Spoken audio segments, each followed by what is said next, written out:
I got a question here from Richard about using NLP to assist with learning French, learning to speak French fluently. Now, I'm going to give some recommendations around here based on Richard's question. And what I want to say beforehand is this applies to all skills. What I'm about to say applies to all skills because it's about high quality learning states and high quality learning practices. This is the way you increase or develop any skill. It's the time you spend in high quality learning states and high quality learning practices. It's the time you spend present with that skill in a high quality way. Okay, this is the single most important thing. Now let me share Richard's question here. It says, I'm trying to learn French fluently. I'm trying to learn French fluently, but I'm struggling with it. I don't have a great memory and I cannot seem to organize a good study program. I know using NLP I can learn a language much quicker and more effectively, but I cannot seem to find any sources specified to language learning. So with your knowledge, James, I was wondering if you knew any good strategies or mental syntax to learn another language fluently and quickly. Now, as I'm reading this, Richard, what I'm getting is a strong, clear indication that you are undermining yourself in accessing a high quality learning state, and you are probably not engaging in high quality learning practices. The first thing I'm getting here through your message, if I put my neuro-linguist's hat on, you say I'm trying to learn French fluently. Trying to learn French fluently. Now, as this is often put as the law of reversed effect, trying, the concept of trying contains within it the presupposition of struggle.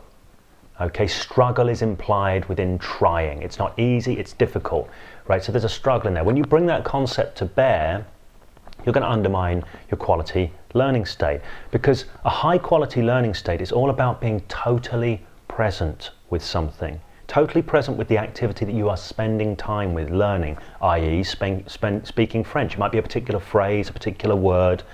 The way you're going to get that phrase or you're going to get that word is by spending high quality time with it, immersing yourself in it, going through it, looking at it from different angles, all of these kind of things, high quality time spent with it.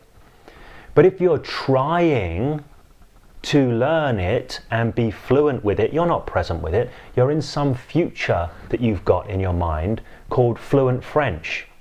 And actually, what you're failing to do is be in that future. So you create, you undermine yourself, you create a tension, you create a sense that it's not good enough what you're doing.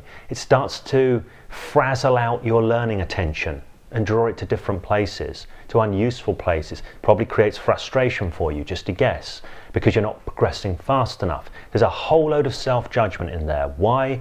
Because you're setting up a future goal and then trying to get there and struggling to get there as quickly as possible instead of being present. So, as Yoda says in The Empire Strikes Back, there is no try, there is only do or do not. So what is it that you can do? Well, you can be present. You can relax. You can spend relaxed, focused time with your French practice.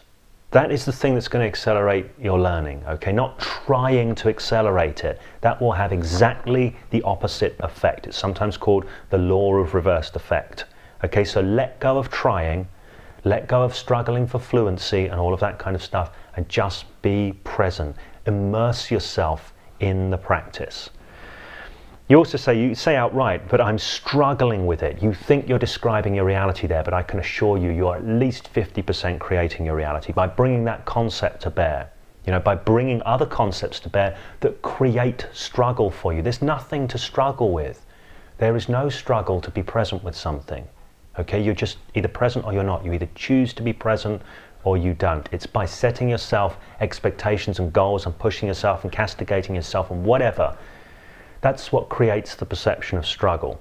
Okay, there is only one thing you can do, that's whatever you're doing now. You're either spending high quality time with your learning or you're not. It's very simple. You say, I don't have a great memory and I cannot seem to organize a good study program. Again, I've got to ask, why are you telling yourself these things? What do you think a good memory is? Have you ever thought about that? Have you asked yourself that question, or have you just made the decision, the statement that you don't have a good memory? That's not going to serve you. The truth of the matter is there's no such thing as a good memory.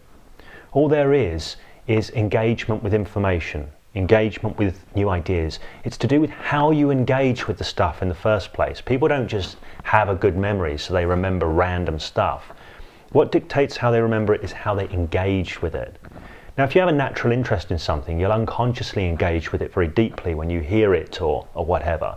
But if you don't, you need to drive that engagement on a conscious level. So when you're spending time with your French, stay with it and engage deeply with it. That will increase your memory. Okay, memory is not some faculty that you either have a good one or you don't. It is a process that you do. It's how you engage with the material. So if I want to learn a French phrase, say parler plus lentement, speak more slowly, I want to spend time with that and make as much meaning around it as possible. So I might say parler plus lentement, and I might hear the sound, the richness of the sound, notice the flow, notice the contour. I might create visual pictures of somebody speaking very quickly to me in French and me going, hang on, slow down, parler plus lentement. I might spend time toggling it backwards and forwards. Parler plus lentement, speak more slowly. Parler plus lentement, speak more slowly. You know what I'm doing? See what I'm doing there? I'm picking a shared rhythm. I'm finding an overlap. Any overlap will do. Anything that will create connections. The more ways I can engage with the material and be present with it, the more that's going to have it become embodied. Okay, so having a good memory has got nothing to do with it. Spending quality time engaging with the material is what's going to make the difference. Now, with regard to effectively organising a good study program, what is there to organise? A study program, you know? Here's the thing, you can only ever be doing one thing in life, and that's whatever it is that you're doing. That's it. That's the simple rule. Okay, so all you need to do is carve out time to spend with your French development. If you think I've got to get there quickly, so I've got to put an optimum study program in place, you're just placing barriers in your way. Carve out time, however much time you can spare. When I work on a new piece on the guitar, which is often I'm pushing myself, I'm learning new skills as I'm learning the new piece, I will carve out a certain amount of time every day. Sometimes it's only 5 minutes, sometimes it's an hour, sometimes it's 3 hours, depending on how deeply I get into it, how much time I have to spare. But whatever time I carve out to spend with my practice, I spend with my practice and nothing else. I'm not there cursing myself, going, oh, how can I learn this piece quicker? Oh, I'm not good enough at this piece yet. I'll just be patient. The other day, as I'm learning classical gas on the guitar at the moment, my sister-in-law came down and said, have you been playing the same bar over and over again? And I said, no, I've been playing less than a bar, just been playing a simple phrase over and over at different speeds, feeling it with my fingers, looking at it, then doing it without looking at it, changing the variables around it, just spending quality time with that particular piece of practice.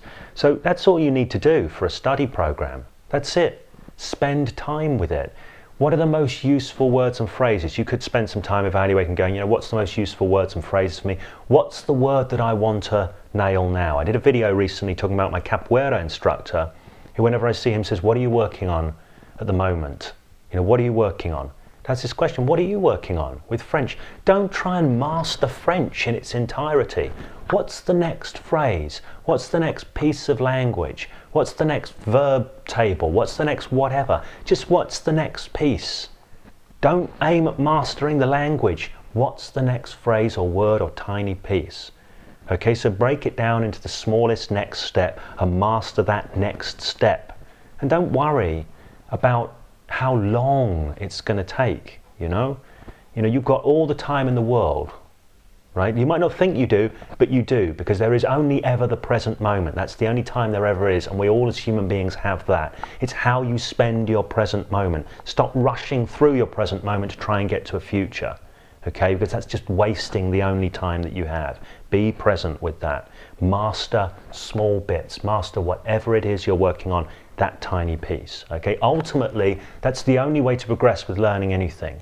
That's the only way mastery at any higher level will ever emerge, okay? If you can't do that, you won't ever get it. There are no hints, tips, tricks, magic swish patterns. Nothing's going to help, right? If you're not willing to be present and master the bit that you're working on right now. You say, using NLP You can learn languages quicker and more effectively. It's not NLP, right? There is no thing really called NLP that you can use. What you can use is your own faculties and your brain. Okay, all you have is your ways of paying attention, your attitudes, your states and all of that. It's not NLP, magic NLP techniques, anything like that. It's you. You know, all NLP really is about how we think and how we communicate. It's a breakdown of that. So it's not NLP, it's your thinking skills, it's your attention skills. It's the way you frame and make sense of things. When you can do that, the way you're framing things at the moment is not going to be serving you. It will be undermining your learning state. You're thinking too big chunk, fluent French. I want to master it. I want to master it quickly. You're blowing yourself out of the water right from the word go. You know, the paradox is you need to let go. You need to stop end gaining. You need to get into the present moment, focus on those individual things and use your mind. How many different ways can you play with an individual phrase?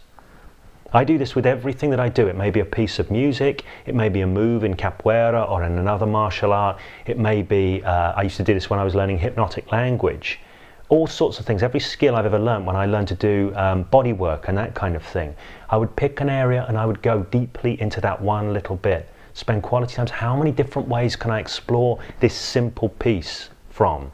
This phrase, this movement, whatever. How many different ways? I'll change the speed, I'll toggle it backwards and forwards. I'll do all of these sorts of things. Anything that enables me to explore it from a slightly different perspective, and that's going to help to nail it in. It's not about NLP, it's about you, your mind, your focus, your attitudes, your creativity in playing with things. Make it multi-sensory, make it multi-modality, visual, auditory, kinesthetic, olfactory, gustatory. See pictures, create associations.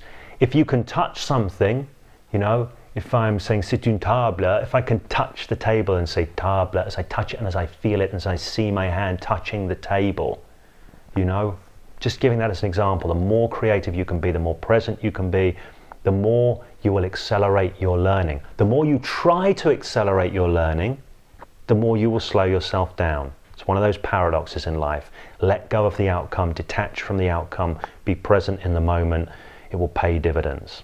I'm going to make one final recommendation here, and this is that you get hold of a book. It's called The Practicing Mind by Thomas M. Sterner. Now, one of the subtitles on the cover here is Master Any Skill or Challenge by Learning to Love the Process.